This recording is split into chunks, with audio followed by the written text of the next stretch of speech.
Boa noite a todos, sejam bem-vindos. Vamos iniciar hoje, dia 2 de abril de 2025, o estudo do terceiro livro da Torá, nesse terceiro ano do ciclo trienal da Torá, começando pela Parashá Vaikra, que dá o nome também ao livro, a esse terceiro livro. Mais um ciclo que se inicia.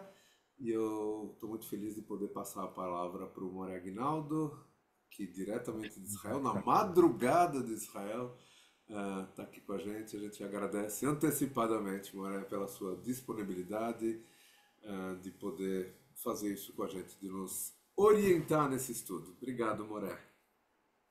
Bah.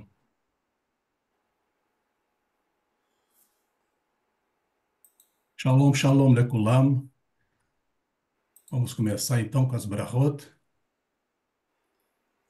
Baruch atah Adonai Eloheinu melech haolam, asher kideshanu bemitzvotav vetzivanu la'asok bedivrei Torah. Amém. Amém. Ve'ha'arev na Adonai Eloheinu et divrei Toratecha befinu ubefi amcha bet Israel. ונהיה אנחנו וצאצאינו עמך בית ישראל, כולנו יהודי שמך, ולומדי תורתך לשמה. ברוך אתה אדוני המלמד תורה לעמו ישראל. Amém. Amém. ברוך אתה אדוני אלוהינו מלך העולם, אשר בחר בנו מכל העמים ונתן לנו את תורתו. ברוך אתה אדוני נותן התורה. Amém. Eu posso já compartilhar também aqui, sim. Pode sim.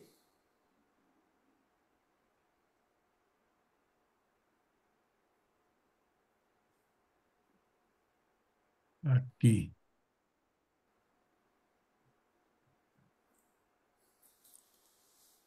Estamos no estudo da Torá, Beit Midrash Neshama. Já é noite de quarta-feira. Bom, aqui no caso já é realmente 5 de Nissan, 2 de abril, Parashá Vaikra. Está no livro de Vaikra, capítulo 1, 1 a 5, 26. Já de antemão agradeço pela confiança da Aquilat Neshama em convidar e permitir que possamos estudar juntos. E é Beit Midrash, então é troca. Qualquer momento, em qualquer momento, será muito bem-vindo, será muito bem-vinda a participação. Eu coloquei um roteiro. Vamos começar falando um pouquinho do Sefer Vaikra, depois sim, da Parashat Vaikra, da porção Vaikra, que leva o mesmo nome, e um pouquinho de semântica das palavras Korban e Tefilá. Já que a minha área de formação é das letras, eu gosto de trazer um pouco de enfoque na parte semântica. Então, se ao terminar o Sefer Vaikra, essa pequena parte do Sefer Vaikra, alguém quiser acrescentar, só vai ser muito bom. Depois, Parashat Vaikra, podemos abrir o comentário também, ou em qualquer momento pode cooperar. Eu falar sozinho 40 minutos, 30 minutos, não é um Beit Midrash. Bom, Sefer Vaikra, então, para começarmos nosso contexto literário, nós estamos aqui nessa literatura espetacular que é o Tanakh, que é um acrônimo, uma sigla, T de Torá, Nuna, Tav, Torá, Nuna, Neviim, os profetas, e o Raf, que vem de Ketuvim, que é chamada de Bíblia hebraica. Então, dentro do Tanakh da Bíblia hebraica, essas três partes, Torá, nós temos o Sefer Torá, que nos dá essa riqueza literária, né? Bereshit, o primeiro livro, 12 parashiot, 12 porções, 50 capítulos, Shemot, Êxodo, 11 parashiot, 40 capítulos. Aí vamos para o centro do texto. Estamos no meio, que é Vaikra, Levítico 10 para Parashiot, 27 capítulos. Depois vamos para o Bamidbar, chamado no latino de números, colocaram como números 10 para Parashiot, 36 capítulos. Devarim, Deuteronômio, 11 para Parashiot e 34 capítulos. Ou seja, 54 porções, 187 capítulos é a divisão. Nós estamos, então, no centro. Então, linguisticamente falando, Gênesis, Êxodo ou Bereshit e Shemot são textos mais narrativos. Aí dá aquela parada da narração, vem 10 Parashiot de Vaikra, Levítico, e depois continua a narração. Mas, na verdade, alguns dizem assim, a Torá reservou 10 Parashiot para falar da questão do Mishkan, que é do tabernáculo, e do sacrifício, das oferendas. Na verdade, a divisão feita foi essa, mas aqui em Shemot, nós já temos a partir do 25, capítulo 25 em Terumá, já começam a falar das partes pequenas do Mishkan, do tabernáculo. Então, são mais de 20 capítulos, na verdade. Não são 27 capítulos só dedicados ao Mishkan e ao sacrifício. Aqui no texto narrativo de Shemot, nós já temos pelo menos 15. Então veja como que há uma centralidade na questão de uma Betel, de uma casa de Deus. Deus quer morar entre os humanos, Deus quer ser residente entre nós, e como é que o escritor bíblico, o escritor hebreu, ele dedica muito para essa questão da divindade, vai morar entre nós, e para isso existem requisitos, então é muita coisa. Todos já sabemos que a tradição diz que as crianças, por serem puras, começam a estudar a Torá aqui em Vaikra, que é o livro da pureza. Então, há muitas coisas que envolvem esse livro. Então, o nome dele, por exemplo, vem da primeira palavra, né, que é Vaikra, que significa Yeshamou, do verbo likro, que pode ser chamar ou ler, nesse caso aqui é chamar. E versão latina ficou Levíticos. E há uma coletânea de Midrashim que versa sobre Vaikra, e essa coletânea imensa se chama Torá do Kohanim, tá aqui, a Torá dos Kohanim, ou Sifrá. Os estudiosos acadêmicos que vão mergulhar nos estudos de Vaikra, eles precisarão beber também daqui dessa fonte, Torá do Kohanim, que são os Midrashim. E o conteúdo, de acordo com a Torá UJR, já deixo para vocês que eu estou seguindo praticamente o texto da UJR. Aqui está, né? O texto que eu estou seguindo é da UJR, a Torá, União do Judaísmo Reformista. Eles colocaram didaticamente desse jeito aqui.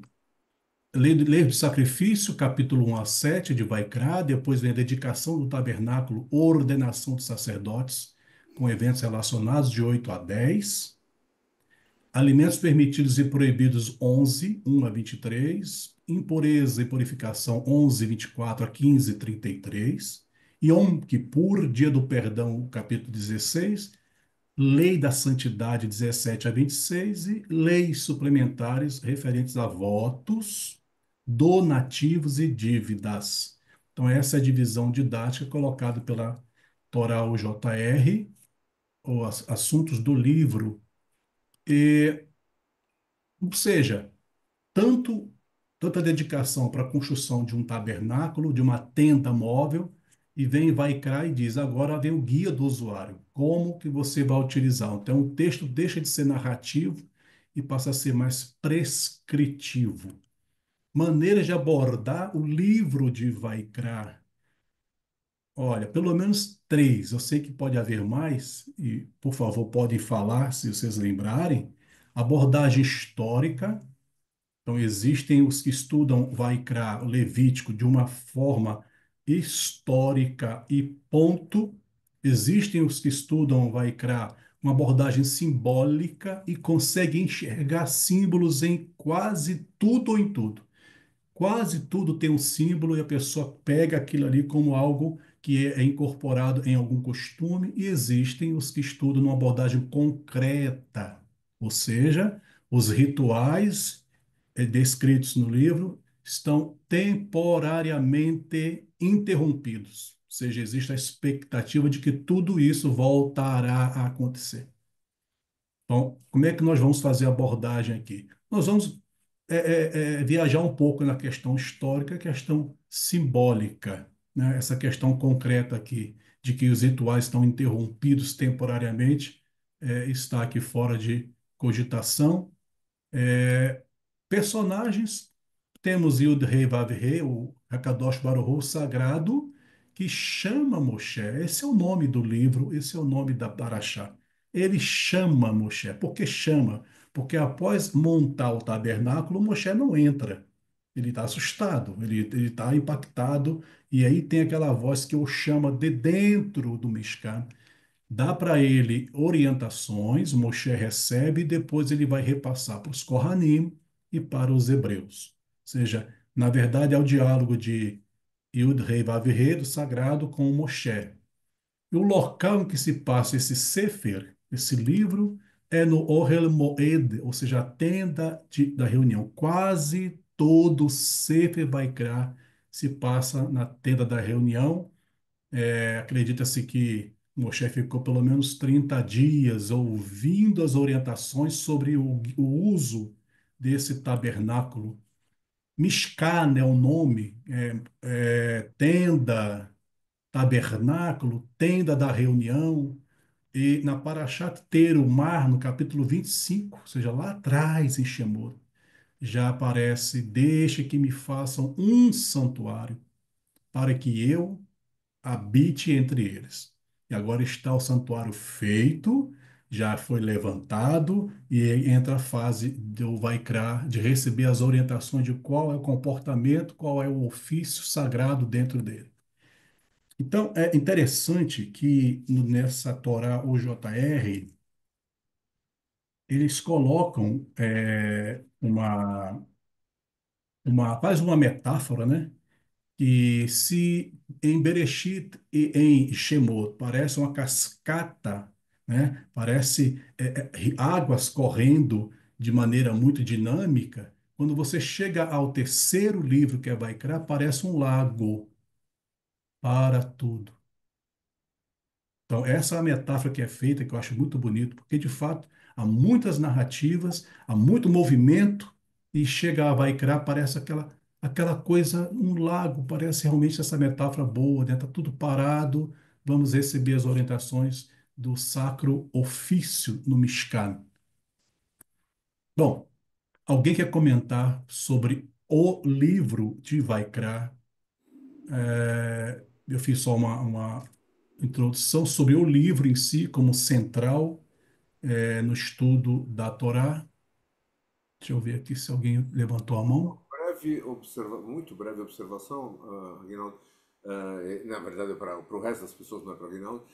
Quando o Aguinaldo fala a Torá da UJR, ele está se referindo ao que a gente chama normalmente no Shabat de manhã ao Plaut, né? A gente chama ele genericamente de Plaut, que é o principal autor dessa Torá, ou desse Humash, né, o rabino Gunther Plaut, né, que foi traduzido para o inglês, enfim, tem muitas línguas atualmente, em russo, em espanhol, e agora temos em português já há alguns anos, alguns poucos anos, e foi editada pela UJR. Tá? Por isso, só para fazer esse casamento, ninguém fica na dúvida do que a Aguinaldo está falando. Ok, podemos seguir então com Vaikra? Sim, por mim, Ok, sim. Paraxá, então, a Paraxá Vaikra, resumo e estrutura. Então tem o versículo primeiro, Vaikra, e observe que tem um Aleph aqui, miúdo, exatamente assim que está no texto.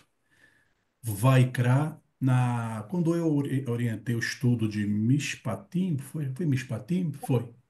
Eu fiquei quase 5 ou 10 minutos falando do Vav, dessa conjunção coordenativa aditiva e.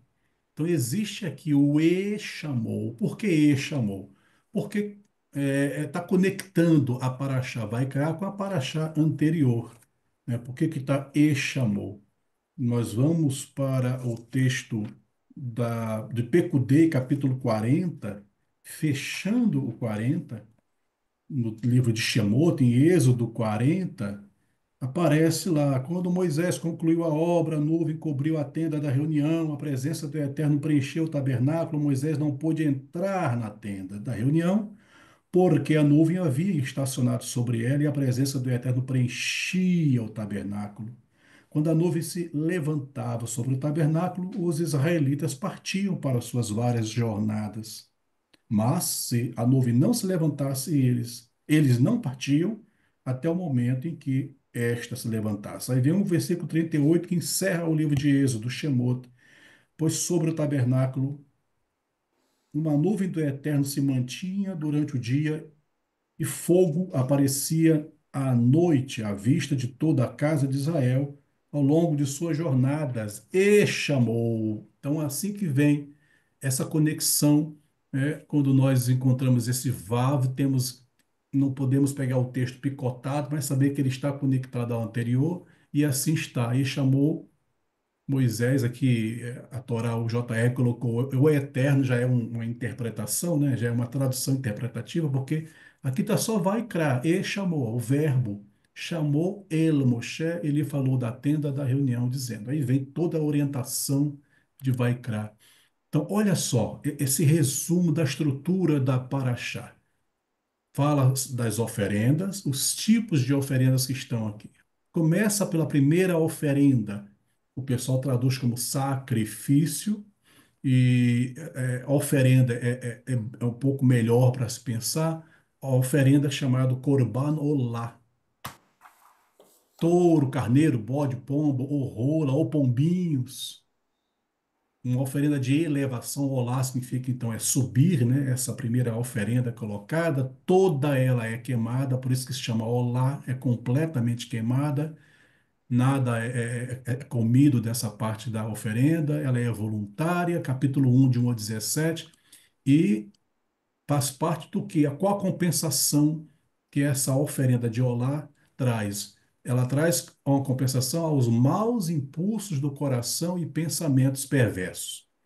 Então, o hebreu se sentia mal diante de uma situação em que o seu coração inclinava-se para o mal, os pensamentos estavam ali queimando, ele decidia reagir e a reação era, o remédio era levar até o Mishká, na tenda, um olá, uma oferta de elevação. E vem o segundo tipo de oferenda que é minha, que era de farinha e azeite, geralmente trazida por pessoas de poucos meios. Também o caráter voluntária, capítulo 2, 1 a 16, é similar ao lá, ou seja, impulsos do coração e pensamentos perversos. Terceiro tipo de oferenda é shelamim, boi ou vaca, carneiro, ovelha, bode, cabra, pães. E é chamada de Shelamim, segundo a maioria dos comentaristas, por causa da palavra Shalom, oferenda de paz ou bem-estar, parcialmente queimada, o restante é dividido entre os donos e o Kohanim. Ou seja, o doador, o que ofertava essa oferenda, podia se alimentar de partes da oferenda junto com a sua família e os Kohanim. Então, Shelamim por ser de paz, e alguns pensam que pode ser também uma questão de pagamento na época do lechalem, do verbo pagar. Não estava pagando, na verdade, um voto, mas a maioria pensa que é uma oferenda de paz, bem-estar. Qual é a ideia? O Corban compensa o quê? Nenhuma compensação para Shelamim, porque é um Corban que expressa felicidade e gratidão. Você já após se recuperar de doença, após atravessar um deserto, após uma viagem, após ser libertado de prisão, ou seja, situações perigosas e Deus o salvou, a ideia do hebreu que oferta um shelamim é uma gratidão, como se estivesse festejando, vou fazer aqui uma festividade, ou seja, é pura de pecado ou de mau pensamento. É apenas uma oferenda de paz, de gratidão, de bem-estar. E aí sim vem as duas obrigatórias, que é ratat, touro, ovelha, cabra, ave, oferta de farinha. Aí é uma reparação, alguns chamam de oferta, oferenda de purificação, oferenda de pecado. O caráter é obrigatória, 4, capítulo 4, 1 até 5:13. Transgressões involuntárias de algum mandamento. Uso indevido de comida ou objetos do santuário. Então, é um tipo de oferenda, de oferta, e já tem a ver com reparação ou algo do pecado já realizado. E a última oferenda, o último tipo é a chama. A chama é assim, só carneiro, oferenda de reparação, culpa, porque houve uma deliberada apropriação, ou seja, eu usei o que não era meu, eu lancei mão do que não me pertencia. Então, essas é, duas últimas oferendas têm a ver realmente com a questão do pecado e da culpa. Bom, esse é o resumo da Paraxá vai criar. Então, esses 5 capítulos vai se dedicar aos tipos de oferendas, tipos de korbanot, e sobe como odor agradável. Isso se repete nesses capítulos, que como era queimada a oferenda, essa fumaça subia como reach nihoach. É essa parte aqui. Agora, eu pergunto a vocês, o Zohar, que é o livro do esplendor, chamado Sagrado Zohar, central para a Kabbalah, ele diz que uma delas era a mais amada.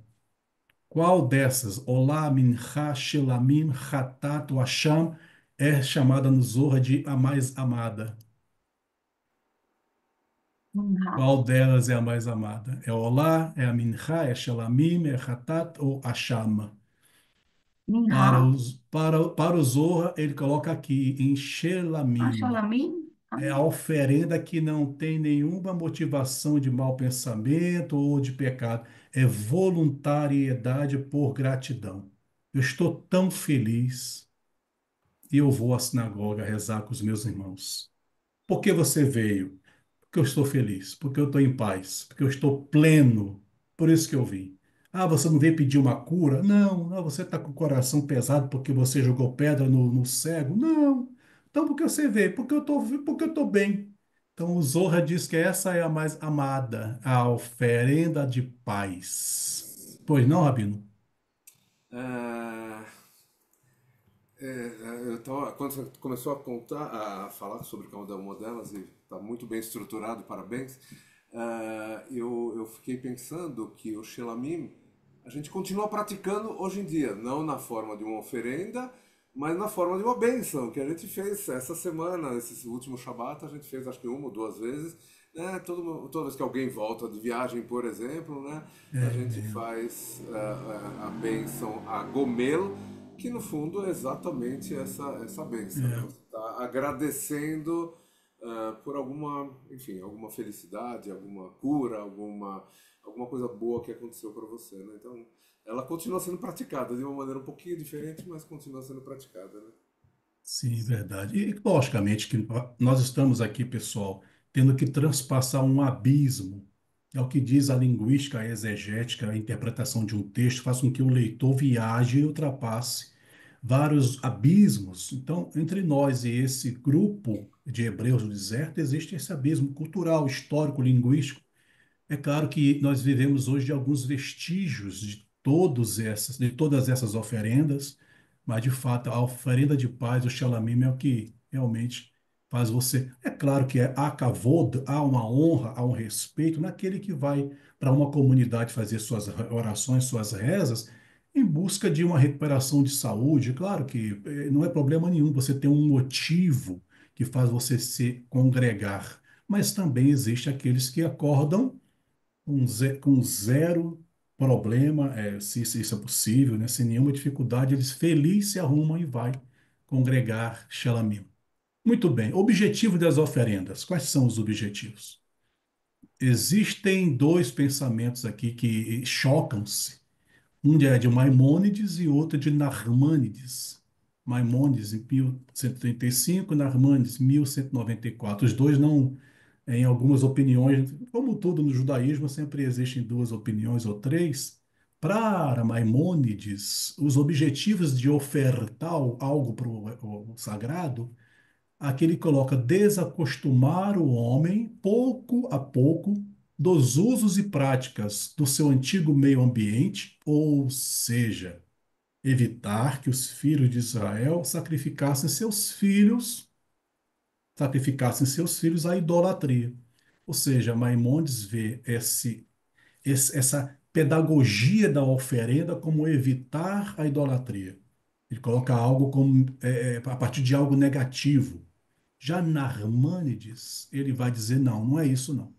É despertar pela oferenda oferecida sentimento de remorso pelo mal praticado e avivar a responsabilidade que cada ser humano deve ter perante Deus e a sociedade. Ou seja, promover a ética era uma pedagogia que promovia um despertamento ético. E agora, com quem nós ficamos? Com Maimônides, que essa pedagogia da oferenda era evitar a idolatria ou promover ética? Será que é possível pensar que as duas coisas estão na didática de Vaikra? Se quiserem, comentem.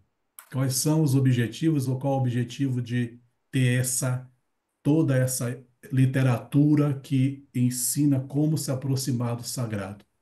É desacostumar da idolatria, da vivência daquele momento, ou era para despertar aquele sentimento de eu preciso mudar? Ao ver esse animal sendo queimado completamente, virando cinza, desperta em mim que era eu que deveria estar ali, naquele lugar, então no meu lugar foi um inocente ferido. Ou é apenas para treinar o distanciamento da idolatria? No Fique à caso, vontade. Foi Eu, não? eu acredito no conceito do Narmânides. Seria essa aproximação com a divindade, é despertar, né, esse sentimento, né, de que eu preciso melhorar, melhorar perante o meu próximo, a sociedade em si. Bem, é minha visão. Pode ser enfim, as duas. Oi, pois não? Pode falar.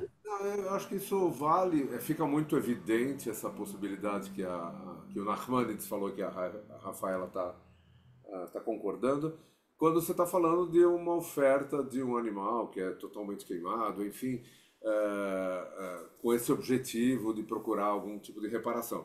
Mas não combina com uma oferta de Shelamim ou um Olá, eventualmente, né?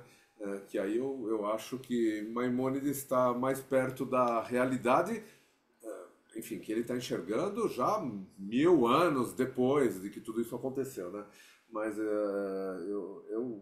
eu como engenheiro, como um cara prático, acho que Maimônides estava no caminho certo. Assim, as explicações que ele dá para essas várias fases do ser humano, né, de desconexão do que ele chama aí daquele ambiente de sacrifícios e tal, até chegar na Tfilá, que ele vai falar também depois, né?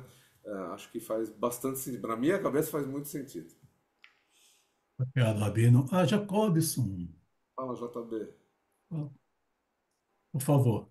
Ah, eu ia falar com Maimônides, mas o Davi já. Mas ao meu ver, eu penso assim, é como o nosso rabino já falou, que Maimônides que nasceu em 1135 depois da Era Comum, falou, mas o que que a gente vê? Porque eu vejo os dois lados, assim. Tudo que o nosso povo passou, né, Moré? Em relação de um monte de desavença, de coisas ruins, pesadas, até levar ter a primeira diáspora e tudo mais, né? Então, em relação realmente de evitar, tanto é que quando a gente ouve assim que diz, quando tu chegares lá na terra, tu não pode ser igual aquele povo que faz aquilo e tudo mais. Então, eu acho que colocar um animal em relação a isso realmente estava evitando, mas eu vejo também ali em relação que muitas vezes as pessoas até hoje é fácil eu pedir 1000 vezes desculpa para ti, né? E nunca ter uma consciência ética de evitar, né? A questão do bullying, a questão de tantas coisas que hoje a gente vê que está destruindo a sociedade, as pessoas deprimidas. Então, às vezes, a gente não sabe até que ponto a gente pode brincar ou dizer certas coisas para as pessoas, porque nós não sabemos a realidade, o mundo pessoal individual das pessoas, né? Então, quando entra esse caso aí de despertar, realmente é o sofrimento, né? De causar esse remorso. Então, puxa, e tanto é que não foi falado do Yom Kippur, né? E a gente tem que pensar e voltar e pedir perdão. Então, para ser escrito um livro da vida.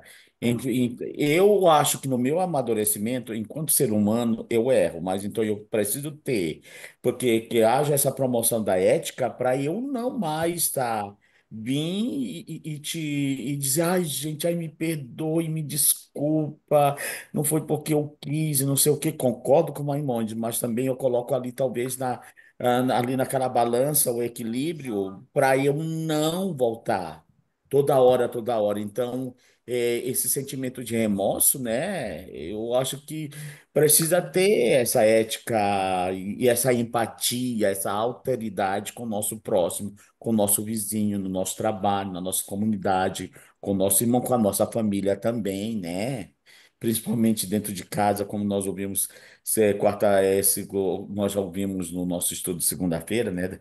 Sabe que ou a nossa relação, para eu demonstrar minha espiritualidade com o Criador, eu preciso ter essa relação minha relação espiritual, e eu penso assim, precisa ter em vida, nessa matéria, neste mundo, no meu trabalho com as pessoas, aí eu demonstro, sem muitas vezes até tá rezando ou blá blá, mas eu demonstro a minha espiritualidade quando eu materializo as minhas ações. Né? Então, precisa também ter esse equilíbrio, porque senão, toda hora, 1000 vezes perdão, blá, blá, blá, blá, blá, blá, isso daí a pessoa não está mais fazendo, a pessoa está fazendo porque ela realmente tem um problema no seu caráter. Seria o que eu penso. Obrigado. Odarabá, tem mais uma mão levantada? Deixa eu ver. Rafaela e a Sou Renata. eu. Por favor. Pois é, eu acredito que uma não exclui a outra, né? Ok, ok. Então temos as duas possibilidades. Mas Renata também quer acrescentar, Renata? Que bom ver esses rostos aqui. Só pessoas lindas. Saudade de vocês. Pode falar. Saudade mesmo. É, eu vejo que os dois não é ou, é e também. E os dois se entremeiam, eles tecem, eles convivem entre si, eles se completam. Nós precisamos do ponto de vista do Maimônides na coletividade, e nós precisamos, do ponto de vista de Narmânides, no individual, de modo a promover no individual um comportamento coletivo, que é um dos objetivos dos ensinamentos que a gente está recebendo na Torá, sobretudo em Vaikra. Eu acho que não é o, é e também. Ótimo. Todarabá. Toda Fabiane, por favor, minha amiga. Olá, E shalom a quando ela todos. coloca. Shalom, shalom. Eu também vejo por esse lado, assim, que um completa o outro um pouco. Por quê? O Corban geralmente é feito, é considerado uma aproximação, né, com Deus. Então, como se fosse uma religação com Deus. Então, ele aproxima a gente dele. Então, aproxima tanto ele da gente, quanto nós. Quando nós se aproximamos a Deus, vamos fazer o que vai despertar coisas dentro de nós a fazermos o que é da vontade dele. Então, automaticamente, a gente vai criar uma responsabilidade com o ser humano, que é uma criação divina, com a natureza, que é uma criação, com o ser vivo, né, em si, no geral, e automaticamente, tendo essa responsabilidade com a criação divina, nós também temos o quê? Uma referência em relação com o Maimonides, como diz, de evitar que os filhos de Israel sacrificassem, né, seus filhos à idolatria, como aquelas oferendas que eram feitas antigamente, né? A Moloque, e tudo mais. Então, uma coisa vai levando a outra. Se eu tenho essa aproximação com Deus e Ele comigo, eu crio com esse corban essa aproximação, eu consigo reativar esse sentimento de remorso e reavivar esse sentimento de responsabilidade para com a criação, e logo não vou fazer mais, nem praticar mais aqueles atos que até então eram considerados e é considerados contrários, né, aos mandamentos. Ó, Darabá, lindas mensagens. Vamos continuar então mastigando aqui esse texto. Só gratidão a vocês. Então, agora acabou, o templo foi destruído e sem o templo e seus sacrifícios, ou seja, suas oferendas. Essa questão da proximidade, gente, nós temos que pensar com a cabeça desse povo que está naquela época, habituados até a ação e reação. Eu pequei, eu vou até algum lugar levar uma oferenda. Eles estavam acostumados com essa prática. E agora?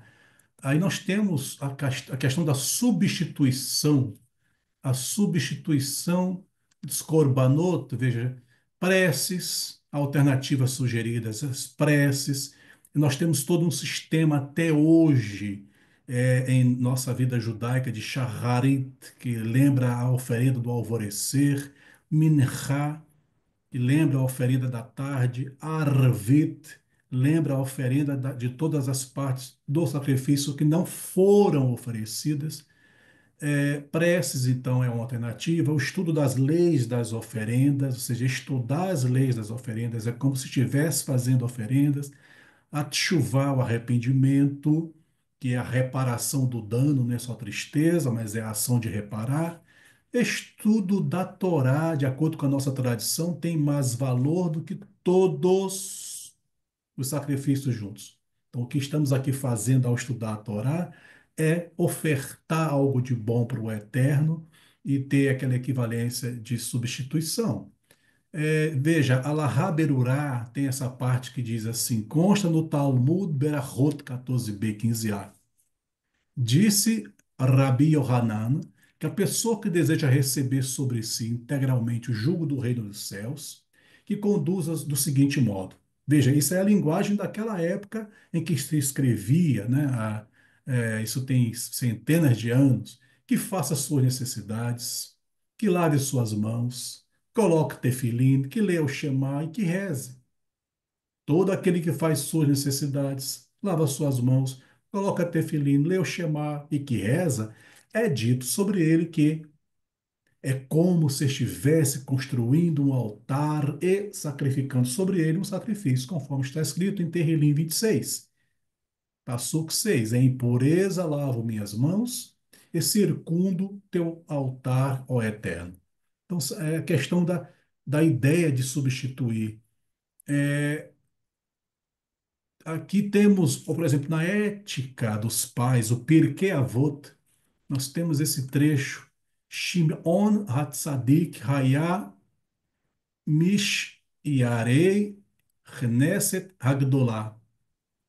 Hu Haya Omer, Al Shelosha Devarim Omed, Al HaTorah, Ve'al Havodah, Ve'al Gemilut Hassadim. Nós cantamos isso nos nossos serviços, principalmente no serviço Neshama, né? Nós temos essa belíssima canção, Al Shiloshah Devarim. Eu percebo até pessoas emocionadas nesse momento, né? Que vai se vestir a Torá, o rabino começa a cantar Al Shiloshah Devarim, Al Shiloshah. Então, ou seja, Avodá diz aqui sobre a Torá, sobre a Avodá e sobre Gemilut Hassadim. O mundo se sustenta sobre essas três colunas. E agora, vamos ver aqui. Torá, eu estudo a interpretação que se dá para essa parte do Pirkei Avot, é que essa coluna, que é o estudo do texto da Torá, que é o movimento vertical, céu para a terra. Temos a avodá, que é o serviço. Essa palavra vem do verbo lá, avod, né? Serviço, trabalhar. Serviço do coração. Olha que lindo. As oferendas agora são substituídas pelo serviço do coração, a tefilá, a fala. Temos como inspiração o livro de rezas, Sidur. O que é um Sidur? É uma coletânea inspirada nos profetas, salmistas e sábios poetas. E temos a oração espontânea, a movimenta da terra para os céus. Eu quero logo avisar para o Rabino Davi Léo, se ele abrir um dia um curso de Sidur, como rezar na leitura judaica, meu nome vai estar lá, se Deus quiser, entre os primeiros, se eu não perder a horário da. Foi divulgado que haverá um estudo de tefilá. Vamos aprender a manusear o Sidur, as rezas matinais. Opa, meu nome vai estar lá, porque é uma coletânea e lindíssima, pouco sabemos. Pouco sabemos. Às vezes estamos rezando ali, página tal, a pessoa está, às vezes até finge que está rezando, fala amém e balança, mas aquela poesia é perdida. Porque está em hebraico. Nem todos dominam o hebraico, nem todos estudam hebraico, nem todos podem. Então nós temos a questão da avodá, que é o serviço das rezas. Uma inspiração é o Sidur, mas existe a oração espontânea. Aqui mesmo em Israel, nós vemos aqui vários parques. Eu moro em uma cidade que tem muitos parques. E você vai durante algumas horas do dia, as pessoas estão andando e falando. É aquele momento de reza espontânea, sem livro, sem texto. Ou seja, tira um dia, uma parte do dia para fazer as orações espontâneas, a avodar. E também temos a Gemilut Hassadim, que é a ação. Então, uma coisa é mente, Torá, outra coisa é fala, a tefilá, outra coisa é ação. Bondade do ser humano em suas ações e benefício de seus semelhantes. Então, nós temos aqui o veículo, é a prática da tzedakah, a justiça social, direitos humanos, ou seja, aí já é horizontal. Então, veja, estamos vendo aqui como substituir essa entrega de oferenda, já que não há templo, então temos esse caminho da ética dos pais. Torá, Avodá, Gemilut, Hassadim. Avodá se entende como serviço do coração. É linda essa imagem, olha que coisa linda. Percebe-se a concentração dos que estão rezando, dedicando-se ao eterno em pensamento, em fala, alguns choram, veja que foto linda, o serviço do coração aqui no cótel. Você observa o rosto dessas pessoas, elas estão felizes, um pouco preocupadas em relação à segurança, sim, existe um pouco de preocupação, mas elas estão cantando felizes. Olha essa imagem, esse grupo de mulheres aqui que estão orgulhosamente praticando suas rezas no lugar sagrado, erguendo o Sefer Torá. Estamos aqui, também temos coração, também rezamos. Então, uma imagem também bonita, né? Uma moça está rezando. Ou seja, eu quero dizer que a oferenda agora, que chega até o Eterno, é a própria pessoa, é o próprio adorador. E isso independe de gênero. A pessoa tem uma nefesh, uma alma que faz com que se aproxime. Isso foi o resumo da Paraxá Vaikra. Há oferendas, há tipos e há substituições. Só que peço permissão para que nós destaquemos somente duas palavras, que é Corban e Tefilá. Veja que Corban, quando você vai para o dicionário, é vítima. Corban, Corbanot, uma oferta a Deus. A Academia da Língua Hebraica, eu uso muito esse site da Academia da Língua Hebraica, já que eu preciso de fato. Diz assim que Corban é uma oferta a Deus feita pelo fogo no altar. Também Corban é algo precioso que é abandonado para um propósito sagrado. Corban é um sofrimento por culpa dos outros. Aí, veja, vai ampliando, né? Corban é alguém ferido, alguém morto em um acidente. Então, sim, na linguística nós falamos que a palavra é signo, ou seja, tem um significante e tem um significado. Tem a parte concreta que você vê e ouve, e tem as camadas que vão se acrescentando na história. Então, a questão do corban, da oferenda, é interessante que ficou, por causa do latim, a questão do sacro ofício, do sagrado ofício que virou sacrifício, e aí perdeu-se um pouco da ideia do que é ofertar ou aproximar. Então, a palavra vem exatamente desse verbo, né? A Le Hakriv, sacrificar, oferecer, abrir mão, mas muito anterior é Lehit Karev, que é aproximar. Já foi até dito aqui. Então, Korban tem a sua raiz, o seu shoresh, nessa ideia de aproximação. Está aqui, Lehit Karev. Oferenda, conceito com base na raiz. O que é um Korban? Uma oferenda é entrega que gera aproximação e fortalece o relacionamento do homem com a divindade. Muito bem. Tefilá. Tefilá, então, é oração, é prece, é reza, uma oração a Deus ou uma oração de louvor a Deus. Uma cerimônia religiosa na qual as pessoas rezam. A Academia da Língua Hebraica vai te colocar tefilá, então começa conexão. Olha aqui o shoresh, a raiz de tefilá, conectar. Muito parecido com korban, que é aproximar, temos tefilá, que é conectar. Então, se korban é uma oferenda cuja entrega gera aproximação, a tefilá é um diálogo que aproxima. Eu acho linda essa definição. A tefilá é um diálogo que aproxima. Então, no livro O Povo da Palavra, editora Mayanot, eu vou até fazer propaganda aqui, já que foi um presente que que a Kehillat Neshama me deu, ó.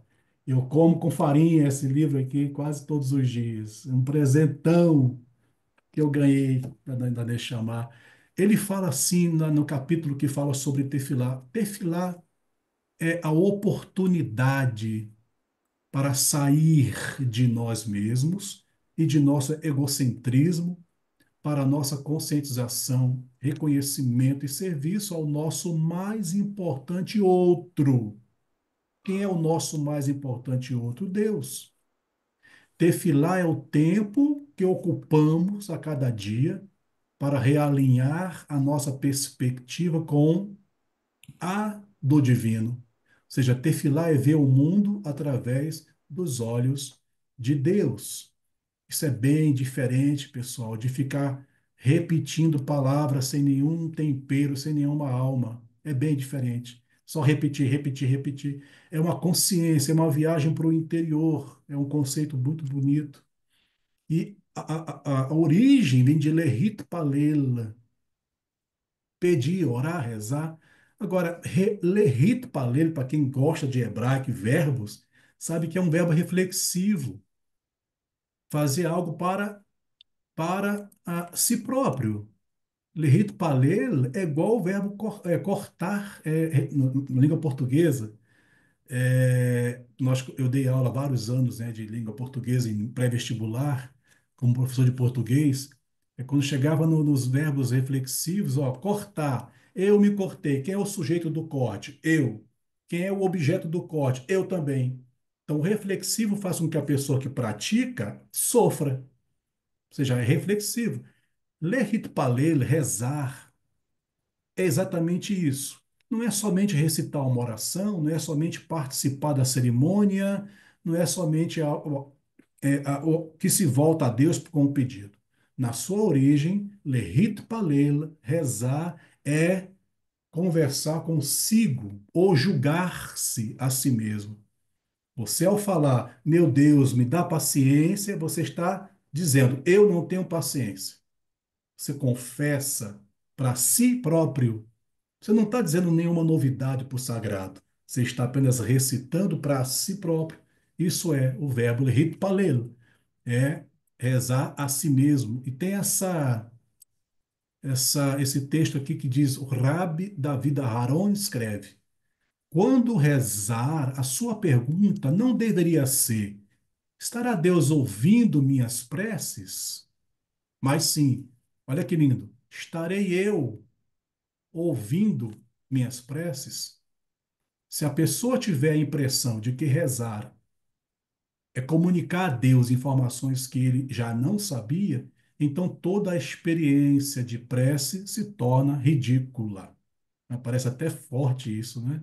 Você não está falando nenhuma novidade para o sagrado. Então, antes de perguntar, Deus está me ouvindo? É dizer, eu estou ouvindo?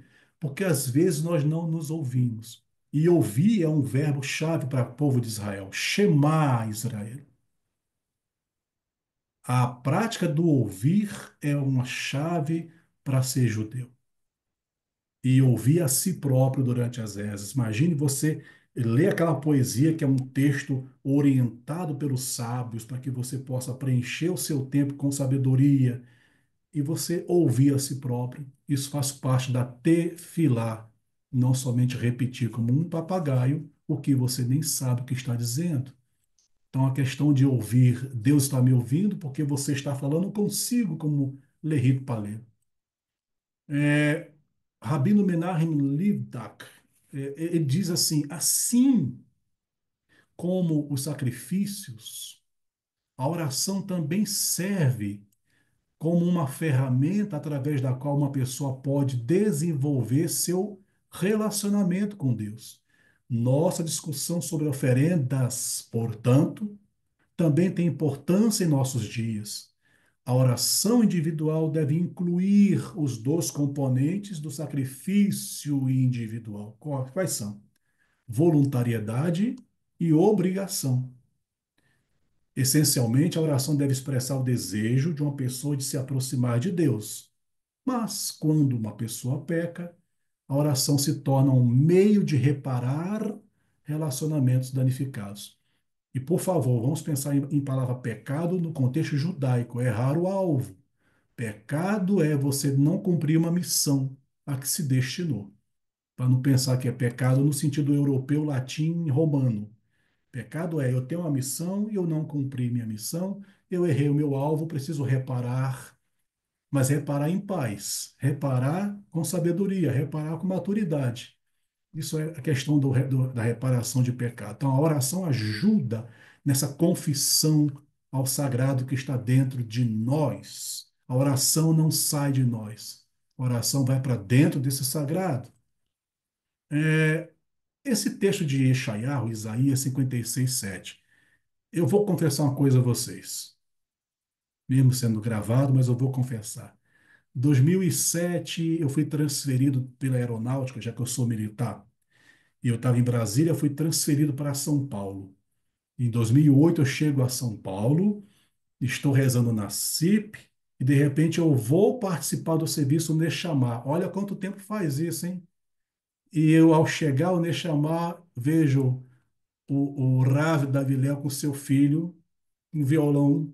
É o Biel? Acho que era o Biel. Violão. E o Daviléu estava junto com a comunidade Nechamar lá cantando. Kiveti betfila ikare lechol ha'amim.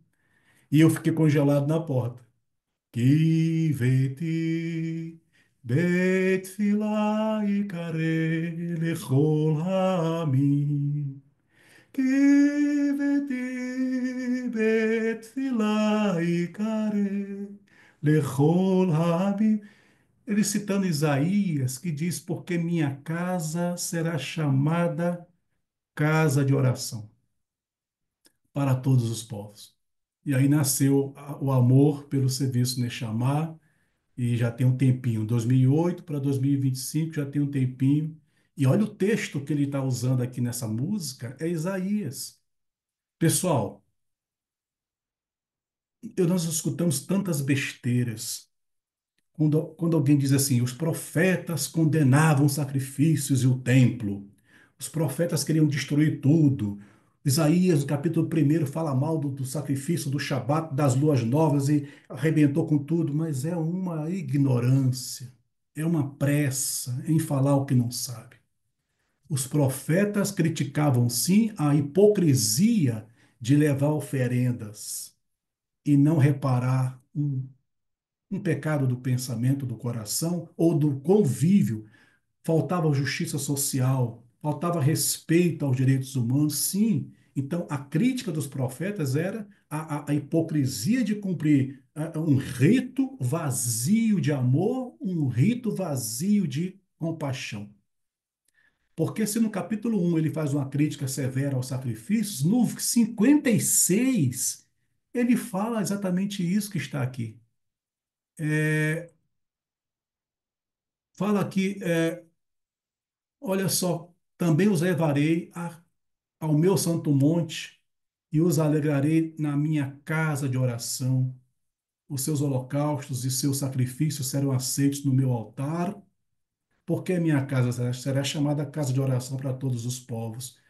E vocês sabem que o contexto em que isso foi escrito foi o quê? Quem são esses aqui? Também os levarei.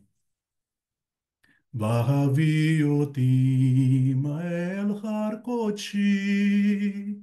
Ai, ai, ai, ai, ai, vesimachtim bevete filati. Ai, ai, ai, ai, ai, vesimachtim bevete filati. עולותיהם וזבחיהם לרצון על מזבחי, כי ביתי בתפילה יקרא לכל העמים. Exatamente, ele está dizendo que os filhos dos estrangeiros que se conectarão a Am Israel também serão levados ao Santo Monte e também apresentarão ao Eterno suas oferendas, porque a casa de Deus é casa de oração para todos os povos. Isso aqui é uma inclusão santíssima. Todos os povos, com seus costumes, com as suas variações, com as suas diferenças. Todos os povos têm um espaço na casa de rezas. Isso é profético. Então, ao pensar que havia uma condenação à oferenda, vamos pensar que o profeta está criticando esse ofertante, mas ao mesmo tempo, pela cultura em que ele vê aquilo como algo que deve ser feito com ética. Então vejam bem, os salmos mais lindos que existem são salmos que elogiam a casa de Deus. As poesias mais lindas são as poesias que dignificam o santuário. Então vamos ter cuidado, separar o que é o ser humano que não tem uma convivência com seu semelhante. Separar o ser humano que apenas é um adorador verbal, mas que não é de prática, separar desse espaço sagrado e que congrega e que faz com que todos continuemos como família. Tem que separar bem isso.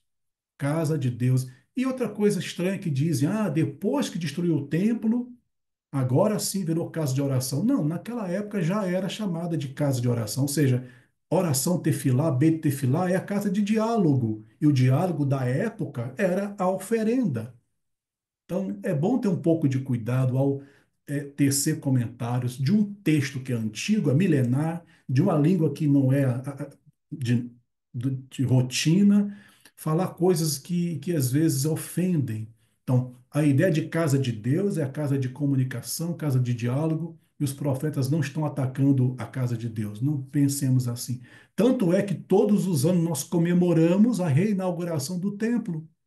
Por mais que sejamos contra sacrifícios, mas nós comemoramos em Hanukkah que houve uma reinauguração do santuário, do lugar de congregar. Vamos pensar assim: casa de Deus, espaço de congregação, espaço de reunião, espaço de oferenda da nossa própria alma. Deixa eu ver, já estou quase terminando. Isso para mim resume o que é oferenda, o que é prece. Prece, pensando assim, o que é oração? O que é tefilá? O que é conexão? O que vai Vaikra trabalha na questão da conexão? Eu achei bonita essa ideia. O vento nas velas. Você está pronto, pronta para navegar. E existe aquela tefilá, que, como metáfora de um vento, ela vai te levando a um lugar de paz. Essa é a ideia da conexão, essa é a ideia da tefilá, e eu espero que nós, acho que já é a última aqui, ó, vai criar 19:2 fala, vocês serão santos, porque eu, o eterno seu Deus, sou santo. Já vi isso aqui em várias sinagogas, esse escrita nas paredes, assim, né? Kedoshim tiyu ki kadosh ani Adonai Elohechem. Vocês serão santos porque eu sou santo. É isso. Eu espero que esse estudo de Vaikra possa nos erguer, elevar, como é Olá. Olá é a oferta de elevação. Que possamos nos aproximar do sagrado com alma, com nefesh, com neshama, usando esses recursos que temos hoje, que é a prece, que é o estudo da Torá, que é Gemilut Hassadim, fazendo atos de bondade. E que esse livro tão técnico, tão difícil de se estudar, possa ser visto com um pouco mais de calma, com um pouco mais de paz, porque é herança para o povo de Israel. Todarabá, e vocês fiquem à vontade para comentar se quiserem, para mim já está bom. Obrigado, Obrigada, Moré Aguinaldo. Guido. Obrigada. Obrigado. Linda, linda, lindo estudo. Excelente aula, como sempre. Foi Obrigado. lindo mesmo, Maravilha. Moré. Gratidão. Obrigada, Todarabá. Moré. A Muito bom. gente Muito bom começar esse novo ciclo, né? Esse ciclo de Vaikra, esse novo livro da Torá. Com piedade. Eu, em particular, fiquei pensando agora no finzinho, quando você estava falando sobre Tfilá, sobre o outro nome que a gente usa para as nossas sinagogas. A gente falou isso, acho que se não foi no sábado passado, foi no anterior. Enfim, a gente falou sobre Beit HaKnesset, né? Que agora eu vou passar, em vez de falar de a casa de reunião, que talvez seja a tradução mais literal, passar a falar de a casa do diálogo, inspirado no Moré Aguinaldo, né? Então acho que é isso que a gente precisa mais no mundo, né? Mais diálogo entre as pessoas. E acho que ter uma casa que é de oração e também é de diálogo é super relevante, né? Então fiquei, enfim, muito tocado por essa reflexão. Antes de eu passar a palavra para mais alguém, se alguém quiser fazer algum comentário, eu queria só lembrar algumas coisinhas e falar algumas coisas novas que quase ninguém está sabendo, porque foram decididas há poucos minutos atrás, numa reunião que a gente teve. A mais importante delas, que é essa novidade maior, é que na segunda-feira próxima, então eu estou falando já na semana que vem, depois eu vou voltar um pouquinho para trás, mas na segunda-feira, dia 7 de abril, às 19h30, nós vamos ter uma aula sobre Pesach, né? Que é uma aula, faz parte do currículo dos nossos alunos do curso de judaísmo, mas nós decidimos abrir essa aula para toda a comunidade. A comunidade vai assistir online, né? Por esse link da sinagoga Neshama na nuvem, e os alunos vão estar lá na Rua Bahia, tá bom? Os alunos aqui de São Paulo vão estar lá na Rua Bahia, e com isso a gente espera dar esse presente para a nossa comunidade, que é quem quiser rever o que é Pesach, a origem de Pesach, costumes da festa, como se monta um seder, enfim, todo esse contexto de Pesach, praticamente uma semana antes da gente iniciar a comemoração de Pesach. Fica esse convite, claro que nós vamos mandar por escrito, mas para vocês que estão aqui participando hoje, ficam sabendo disso em primeiríssima mão. Semana que vem, dia 7, às 19h30, online, tá bom? Fora isso, nessa semana a gente tem na sexta-feira Kabbalat Shabbat no Residencial Einstein. Para aqueles que estão em São Paulo e quiserem participar, me avisem. Enfim, não é uma atividade do Neshama, como eu venho dizendo nas últimas semanas, mas é uma atividade onde participam muitas pessoas do Neshama, então todos aqui serão bem-vindos na Vila Mariana, às 18h15, nessa sexta-feira, presencial, tá bom? Sábado de manhã, Shacharit Shabbat, Vaikra, né? Vamos ter a oportunidade de ouvir um advogado falando sobre Vaikra. Vamos ver a visão jurídica de Vaikra, acho que vai ser bem interessante. O nosso Moré Maurício vai nos presentear com a Drachá e com algumas leituras da Torá também nesse sábado. E vamos ouvir a Haftará específica de Vaikra, lida pela Marli, no sábado de manhã, 9h30, na Rua Bahia. E também online, né? Que mais? Estamos entrando agora no último mês do curso de judaísmo, voltando a falar do curso de judaísmo, nós estamos entrando no último mês, reta final, mês de abril até o final do mês a gente termina o curso, e aí passamos a uma outra fase, que vai ser a fase de discussão para quem estiver interessado em eventualmente passar por um Beit Din, enfim, tem outros passos, mas o curso em si, vamos completar exatamente 12 meses desde que a gente começou no ano passado, né? E estamos muito felizes de chegar nesse momento, chegando ao fim desse curso, né, que parecia um desafio inalcançável um ano atrás, um ano e meio atrás, né, a gente conseguiu fazer, acho que um trabalho muito, muito bonito, né? E eu agradeço aqui presencialmente ao Celso, Moré Celso e a Morá Thaís, que estão encabeçando esse trabalho e a todos os alunos que estão aqui também.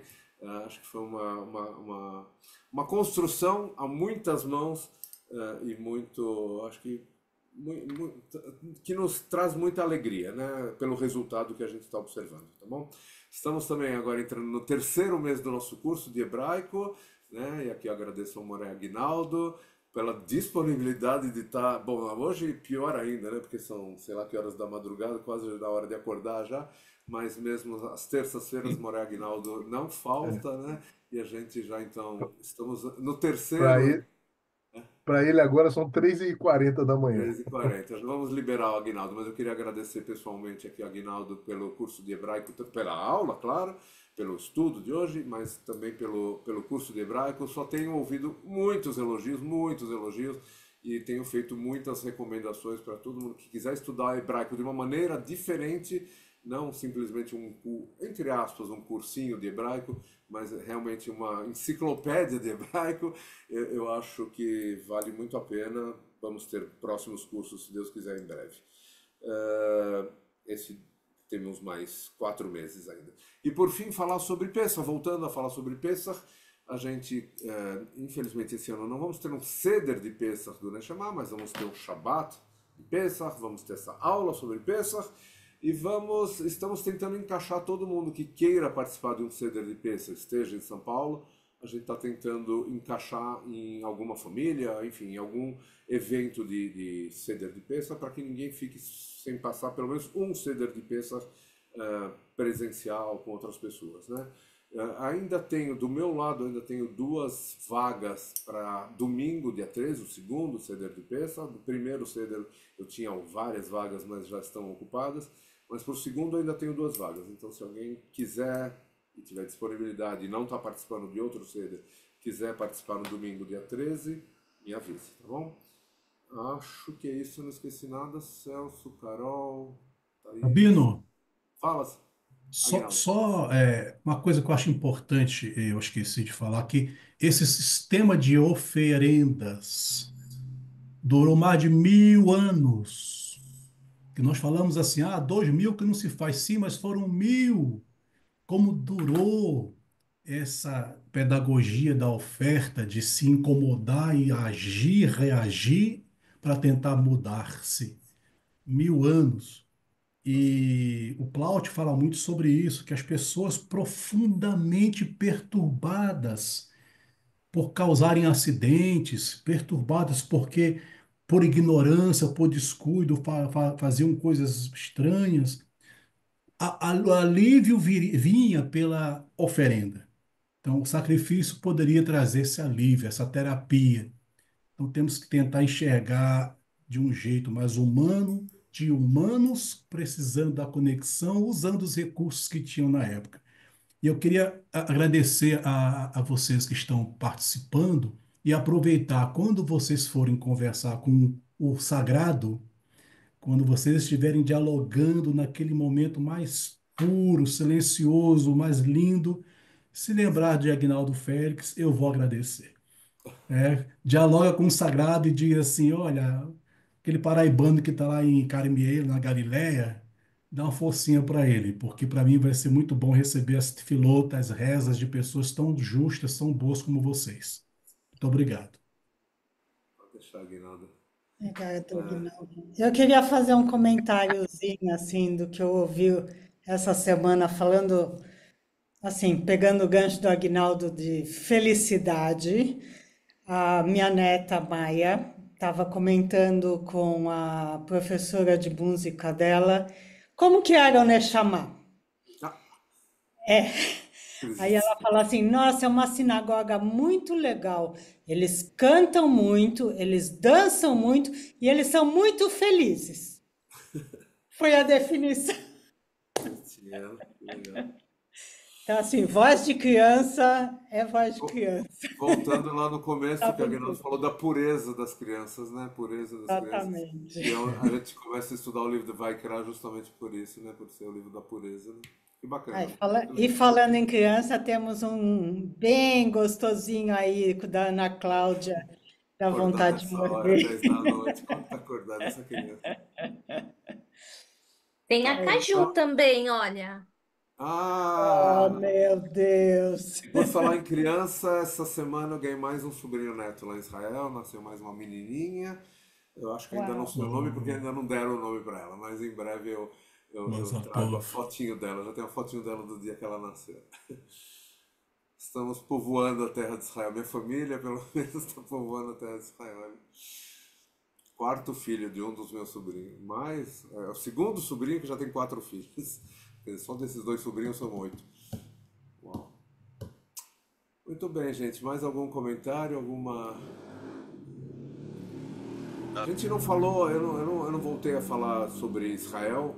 E agora, aproveitando que o Aguinaldo está aqui, antes de deixar o Aguinaldo ir dormir, a gente tem planos de ir para Israel. O Aguinaldo já deve ter ouvido isso em outubro desse ano, se Deus quiser.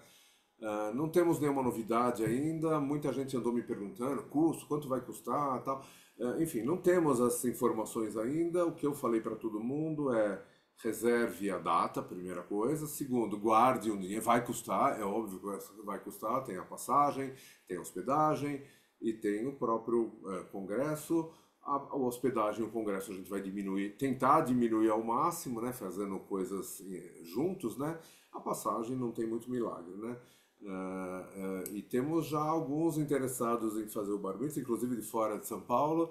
Vamos ver se a gente vai conseguir organizar para ter realmente um bar mitzvah, ou bat mitzvah, claro, lá no Kotel em outubro desse ano, tá bom? Então não esqueçam, só vão se organizando e avisem, tá? Porque em algum momento vai começar um movimento de se inscrever e tal, então a gente já precisa saber quem gostaria de participar, tá bom? Não, como eu falei hoje à tarde para outras pessoas, não é uma viagem de turismo do Neshama, não é nada disso, tá bom? É um grupo de pessoas que por acaso frequentam o Neshama, ou eventualmente alguns que não frequentam, que estão indo para Israel e a gente vai tentar rachar um Airbnb, vamos participar do mesmo congresso e cada um compra a sua passagem para ir para lá. Então é isso. Parte turística é um outro departamento, se eu posso ajudar a achar um guia de turismo, mas não é o que a gente está se propondo a fazer nesse momento, tá bom? Alright, então boa noite, gente, bom descanso, bom te ver, Gilberto, Sandrinha, que saudades. Oi. Bom ver todos vocês, oi Greg, tchau Dror, nos vemos, Boa Deus quiser, noite. nos vemos no Boa sábado. Boa noite, senhoras e senhoras. Muito obrigado, Boa viu? noite. Obrigado, Aguinaldo. Até a Obrigado, próxima. Aguinaldo. Obrigado, obrigado. Abraço. Noite, Shalom, shalom. obrigado, Moreira.